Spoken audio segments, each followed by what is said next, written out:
एक बार की बात है, एक गांव में एक लड़का रहता था।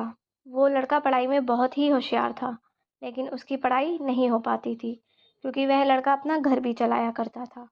वह रोज़ अपने खेत में जाता, दिन भर वहाँ काम करता था और शाम को घर वापस आकर वह थोड़ी बहुत पढ़ाई कर लिया करता था।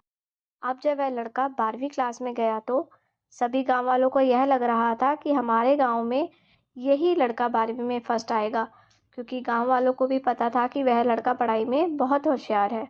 तो 12वीं का एग्ज़ाम आया, लड़के ने एग्ज़ाम दिया और जब 12वीं का रिज़ल्ट आया तो लड़के को किसी कारण से एक सब्जेक्ट में लड़का फ़ेल हो गया। जब गाँव वालों को यह बात पता चली तो सारे गाँव वाले उस लड़के को ताना देने लगे और उसका मज़ाक उड़ाने लगे। अब वह जब भी अपने घर से खेत की तरफ जाता तो उस रास्ते पर उसे जितने लोग मिलते वह सब उसे ताना देते रहते। अब वह लड़का लोगों के ताने सुनकर बहुत परेशान हो जाता और यह बात वह अपने उस्ताद को बताता है कि उस्ताद जी, मैं जब भी अपने घर से खेत की तरफ जाता हूँ तो उस रास्ते पर जितने लोग मुझे मिलते हैं वह सब मेरा मजाक उड़ाते हैं।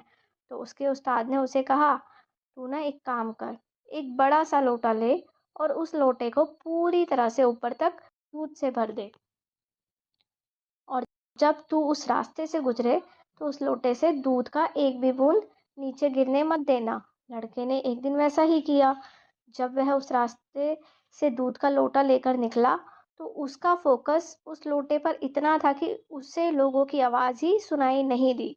वह इतने ध्यान से उस लोटे को लेकर चल रहा था कि उस लोटे से दूध का एक भी कतरा नीचे ना गिरे। इसकी वजह से उसे लोगों के तानों की आवाज़ सुनाई नहीं दी।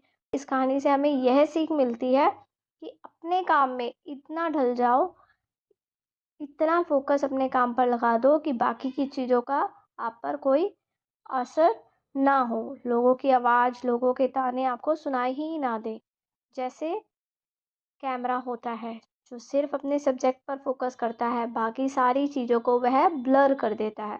तो बस आपको भी उसी तरह अपने काम पर, अपने टारगेट पर फ़ोकस करना है, बाकी चीज़ें तो अपने ही आप ब्लर हो जाएँगी। तो अगर आप इस कहानी को और भी लोगों तक पहुँचाना चाहते हो, तो इस वीडियो को लाइक करें।